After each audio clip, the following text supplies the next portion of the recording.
Hey guys, and welcome to this week's episode of The Fad Show. So this week I'd like to explain to you how it's possible to drive a Porsche from Stuttgart for $500 for 2 years. Stay tuned, let's roll the intro.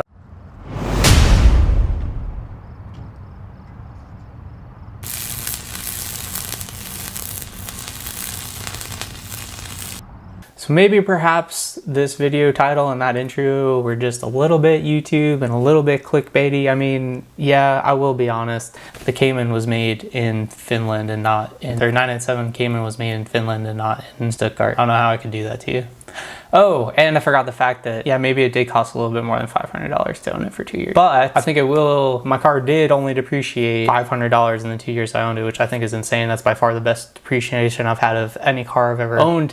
And I think the cost of owning this car and the cost of running it are going to be a lot cheaper than you may expect. And I challenge you, please, if you find a way, put it in the comments below. I don't think you could lease any modern car. And I say any, you know, like a Fiat 500, Nissan Versa, if they still make those, Yaris. I mean, they're good cars, but I just don't think that you could get a lease and all your monthly expenses be less than what it cost me to own this Cayman for 2 years. So that's my top tip for this week is instead of buying Yaris, go out and buy yourself Porsche Cayman. With that, let's do a little price breakdown and I'll explain to you all the different costs that incurred to me and how much it cost me per month, per mile, and the total cost of ownership for over 2 years.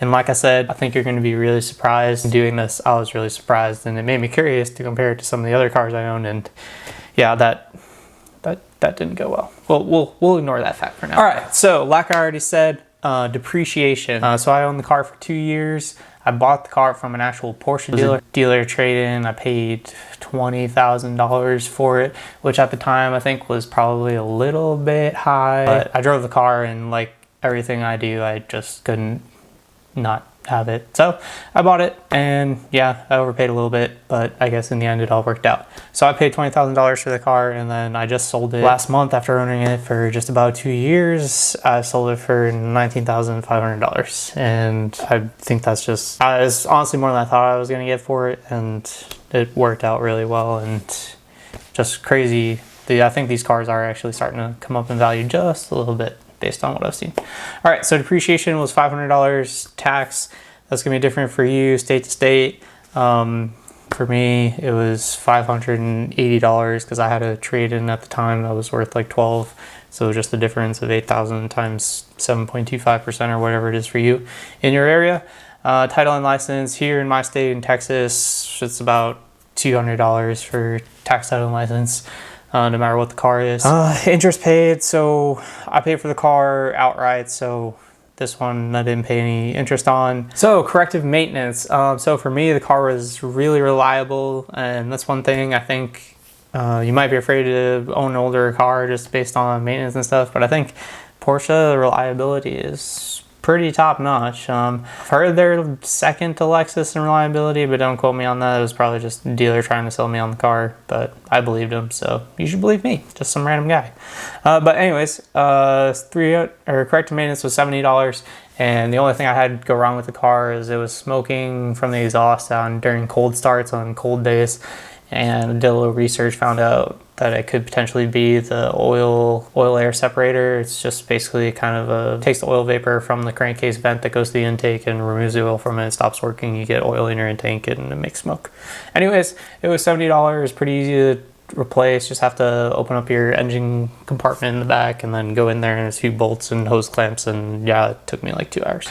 Preventative maintenance and tune-ups, so I spent $300 thereabouts tuning the car up when I first got it. So I did spark plugs, coil packs, air filter, cabin air filter, I think that was it. But I upgraded.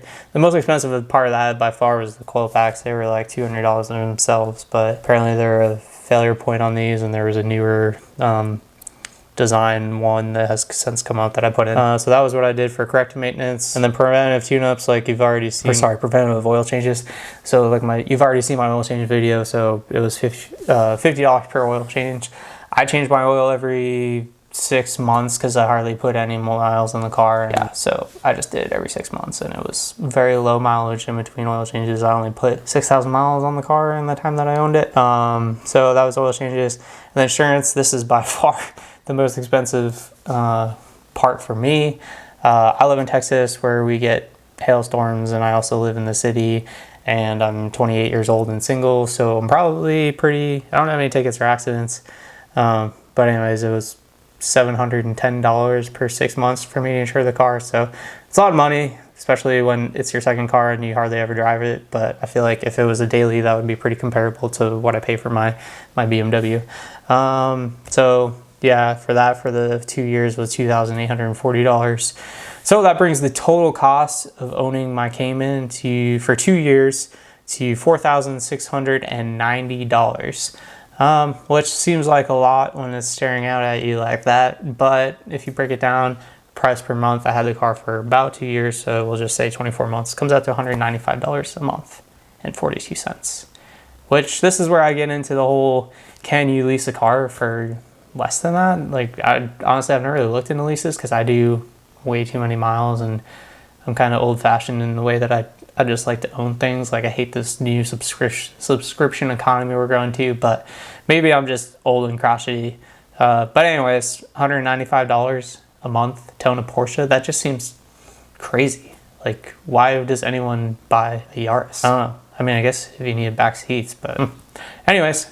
And then cost per mile, so like I said, I only did 6,000 miles in the time I owned the car, so 78 cents a mile, which probably seems like a lot, especially when I compare that to my 2000 Volkswagen Golf. And in doing this and seeing how cheap it was per month, and then seeing the cost per mile, it kind of inspired me to look into my other cars to see what the cost of the other vehicles I own were, and my BMW just makes me cringe. I bought the car when it was 2 years old as a certified pre-owned, and I bought it for like $20,000 off its MSRP, and it only had 20,000 miles on it, and it's warranted to 100,000 miles. But the car's already in the 2 year, I've had that for like a year and a half, and it's already depreciated $10,000. But yeah, I guess I've put a lot of miles on it, and it's been reliable. Obviously for that, tax is a lot more. Title and license was the same. That one I actually have a loan on, so I'm paying interest on it, so that's about $1,600. I hate paying interest, but there it is. Tune-ups, I haven't had to do anything. I haven't had to do any corrective maintenance for it. Oil changes up until 50,000 miles were all taken care of by BMW.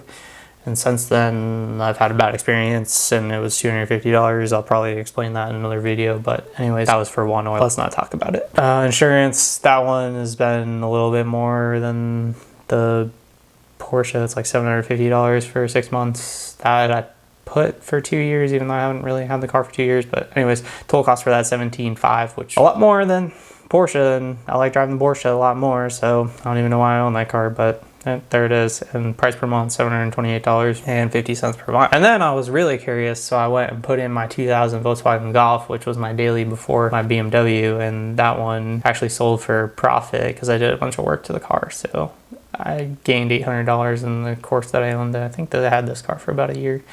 Tax $159 because it was only a $2,000. Title and license was the same.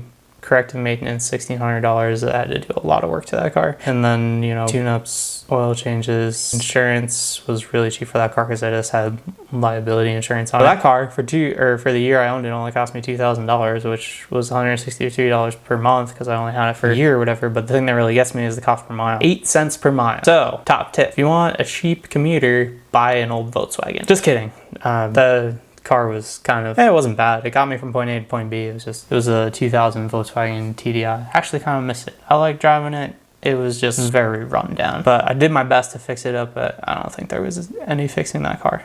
So that was the price comparison, weekend Porsche, my current daily and my old daily. Basically what I'm getting at is that I think that it's possible that you could daily a Porsche 987 Cayman and have it be completely reasonable. Like looking at the cost of them for a clean example with like 50,000 miles to a clean example with 100,000 miles, there's only like a $3,000 price difference. So if you drive a car 50,000 miles and then only get $3,000 worth of depreciation, that's just, I mean, I feel like that's good value. And like I said before, I think the prices are just starting to creep up again. They kind of were flat for a while, and they might be going up a little bit, but I don't think it's ever going to be a collector Porsche, or at least not for a really long time. But, you know, so for me, this was a weekend car, and I think that's why the cost per mile obviously was so high for it. But I really think that the Cayman could be a great daily car too. I mean, as long as you need 2 seats, it's really practical. You have the front trunk that you can put groceries or whatever you want to put in there. There's the rear hatch, which is really big and has a lot of room in it.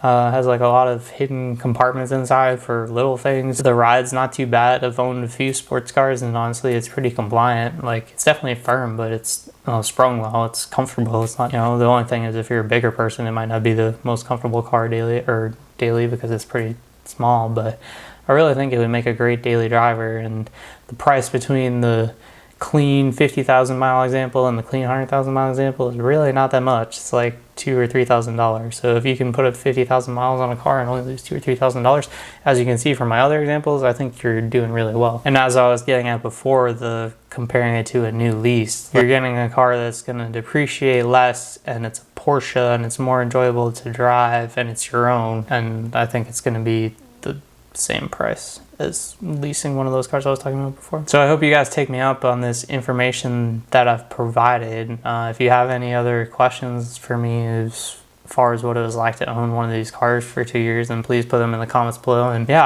I really think you should go out, and if you're looking for a fun $20,000 sports car that's not going to lose any value, I think you should go out and buy one. They're very reliable. Yeah, there's the IMS bearing, but honestly, all the cars that are left at this point, I would go out on a limb and say are not going to have that issue.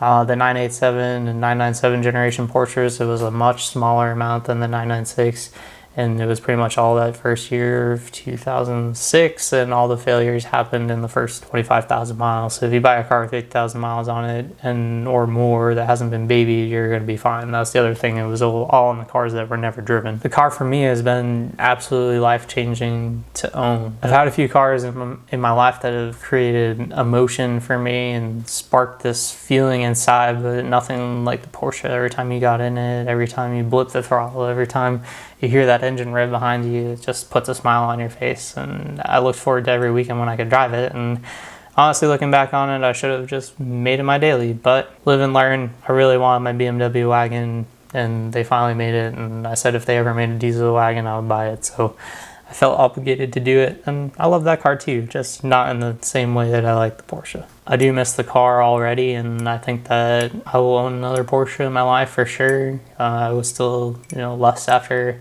a 911, although honestly after driving a Cayman, I would be fine with just having another 981 version Cayman or something like that someday. I mean, I still want a 911, but I feel like I got the entire Porsche experience with the Cayman. I know the purists are going to say you're out to lunch, and that's not true, but for me, I have limited experience driving 911s, but for me, the Cayman does everything, and honestly, probably more than the brief experience I had in a 911. So I hope you guys like this new top tip segment where I just put my 2 cents in some automobile related fact. This time it was what it cost me to own my Cayman for 2 years, and I hope you found the video informing, and I hope you maybe consider one of these cars for your next daily or your next whatever car, or don't lease the Yaris. Don't do it. I plan to do more of these segments. I think the next one I want to do is I want to try and find a way that you can go and drive the Nürburgring for less than $1,000, because I think I have a way to do it, and I want to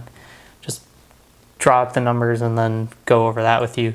But that's the sort of stuff that I want to put in these top tip segments. Obviously this time was just me ranting about my car, but I hope you enjoyed it, and I hope you take me up on it. So thanks for watching this week's episode of The Fad Show. I hope you enjoyed it, and if you really enjoyed it, then perhaps you could help me out and do the usual YouTube stuff like and subscribe. You can even dislike and provide your constructive criticism below. So with that, I hope you guys all have a good one. Thank you. Bye.